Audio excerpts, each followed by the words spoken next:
Hey everyone, welcome back to another video. In today's video, I'm going over a week of workouts during pregnancy. This is how I would typically train in a week. So just keep in mind that I'm not, this isn't a video explaining how everyone who's pregnant should train. This is simply just sharing my journey and how I train specifically. So don't take this as training advice if you're pregnant.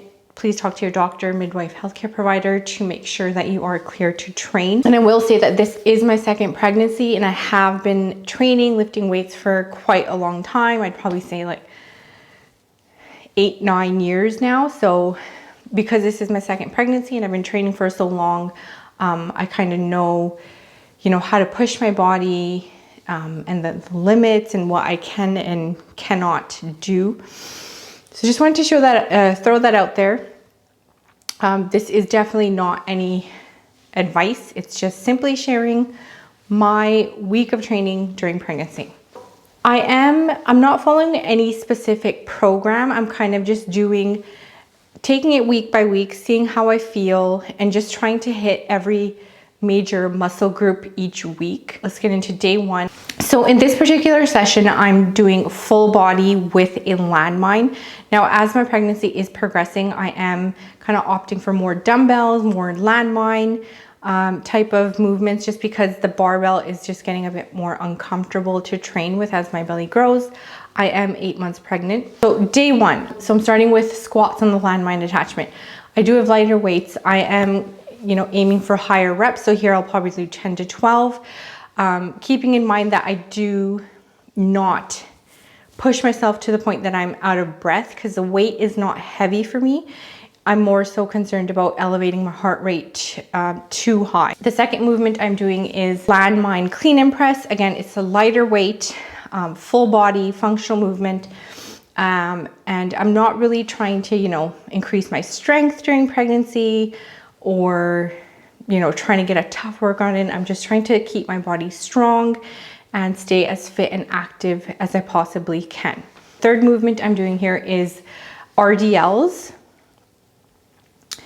Just because, going to a full dead stop with a deadlift right now, especially with these plates, because they aren't like the bumper plates that are all the same diameter, that are a bit higher off the ground. So I'm in a conventional gym, which doesn't have bumper plates, unfortunately. So I'm doing RDLs, lighter weight, just trying to go for higher reps. And of course, trying to engage my glutes and hamstrings. The next exercise that I'm doing in my full body movement day is a landmine kneeling press with single arm.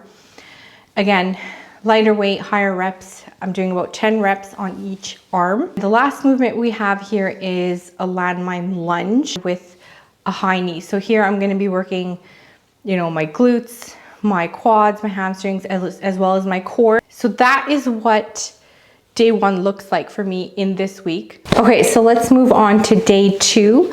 One thing I will say is I am doing a lot more full body workouts during this pregnancy, just because some weeks I don't have time to, make it to the gym 4 to 5 times. So I'll go 3 days a week and I'll hit full body every single day just so I can make sure I hit all the large muscle groups and hit my compound movements in. Okay, so let's move into day two. I'm starting off with a warm up with walking. This is usually how I start my workouts, is by getting like a 10 to 15 minute walk in, sometimes longer.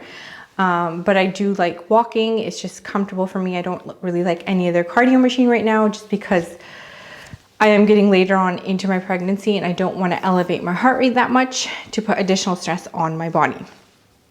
So the first movement I'm doing is a lunge, reverse lunge to a step up on a bench.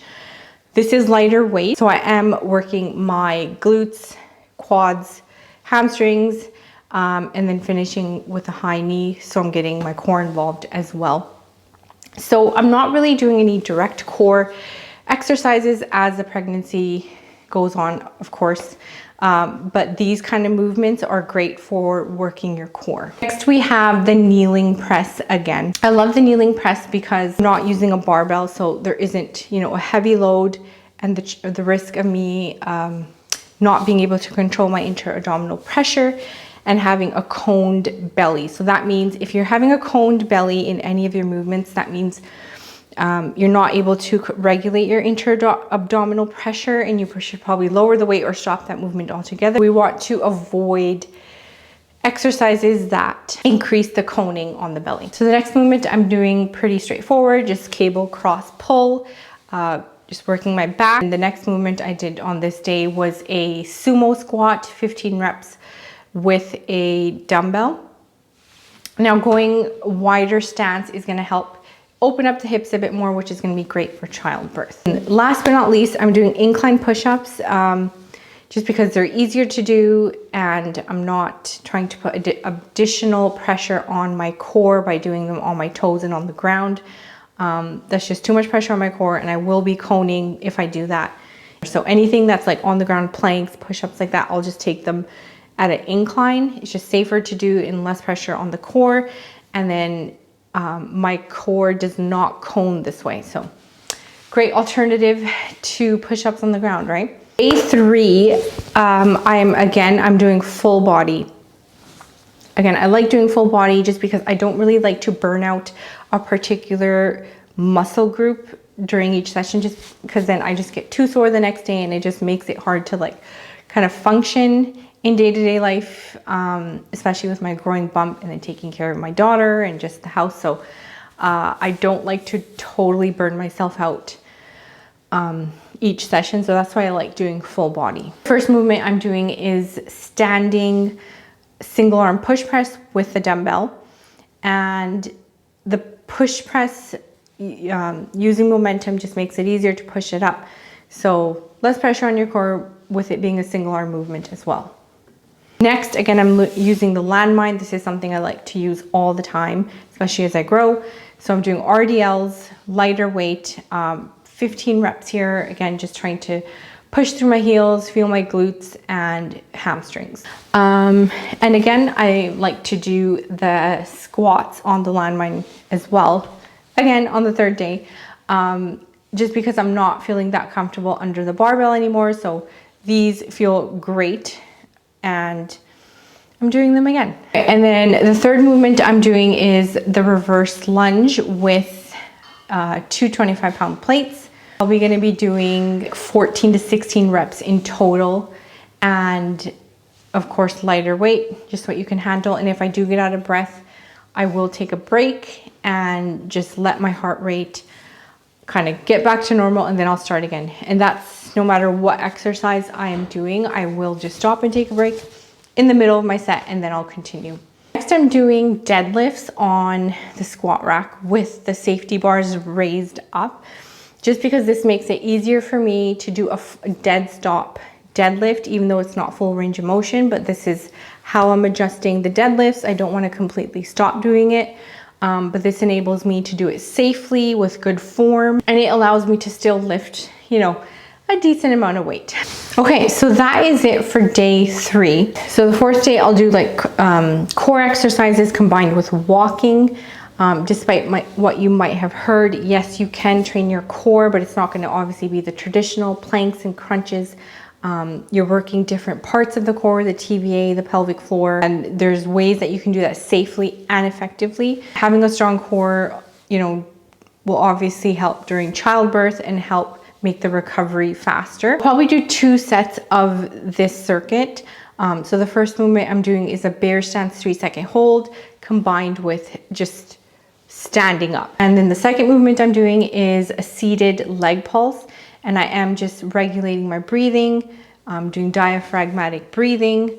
And then the third movement is a side plank crunch, obviously modified with my knee on the ground, so I'm not putting too much pressure on my core. The fourth movement I'm doing is bird dog. So as I breathe in, my core will be engaged, and then as I breathe out, that's when I bring the arm and the leg back and reset. And then the last movement I'm doing is just standing leg marches. Again, very simple, but I'm breathing through the movement. That's the last movement I'm doing in the core exercises. And then this day I'll probably go for a walk as well. So that is it for day 4. So now let's get into the 5th and final day of my week of workouts. So So this is an upper body focus day just because I feel like I did enough legs, compound leg movements this week. So I just wanted to get an upper body movement in, especially, working on the back as well, just to counteract the growing belly, the growing chest, and then the rounding of shoulders. One thing I'm finding really hard is sleeping this late on in pregnancy, just because I'm a back sleeper, and right now I can't sleep on my back just because it's not safe to do so. So I have to sleep on my sides, and it's just making my back just so achy and sore. So I love doing rowing exercises just to keep my back strong and like counteract, the rolling forward of the shoulders. Okay, so here I'm doing more bodybuilding style exercises, starting with bicep curls, lighter weight, higher reps. Then again, I'm doing seated press with dumbbells, lighter weight. Again, taking breaks where needed. Next, we have kneeling single arm row. I really love this exercise just to isolate each side, each of your lats. Lighter weight, just pausing for, a second as I come to the end of the movement and just feeling it in my lats and then slowly letting it go. That's how that's why I love the cable machine, because you can keep the tension almost all the way throughout. Okay, and then the next movement I'm doing is the lat pull down. So I've noticed with this movement, I have to go really light, because if I do go heavier, I can feel my belly coning, and that's something we want to avoid. The ab separation, we want to be able to control our IAP. So if your belly is coning, that means your core is not able to regulate the IAP. So I have to go really light on this. I know earlier on in my pregnancy that didn't matter, but as I'm getting bigger, it definitely, I can feel it and see it. I'm always like, I was looking down while doing it at a heavier weight, and I could just see my belly coning. I'm like, okay, I need to lower the weights here. So then we have dumbbell front raise to side raise. This is just something I like to do for max reps, just to get a burnout in my shoulders, making sure that I don't lose all the muscle in my shoulders and that I have some strength to return to after I start training after pregnancy. And then one of my favorite exercises is seated rows. So I'm supersetting that exercise with seated rows. Again, I'm probably gonna do about 4 sets of 10 to 12. Lighter weight, pausing at the end range of the movement and then slowing, letting go, just so I can maximize on the tension from the cable machine. Okay, so that is it for my week of workouts. Again, this isn't advice or showing how pregnant women should train. This is just how I train. Second pregnancy, I'm an experienced lifter. I feel like, I'm in tune with my body. I know how far I can push myself and when to kind of back down. Hopefully that gave you some insight into how I've, just the mindset behind my training during pregnancy, and just kind of walking you through, how I train. Keep in mind, this isn't how I'm gonna train every week, but I will do a lot of the same movements week in, week out. So that is it for this video. Thank you so much for watching. You can follow me on Instagram at Core Strength, and don't forget to like and subscribe to my channel. And I'll see you guys on the next video. Thank you so much for watching. Bye.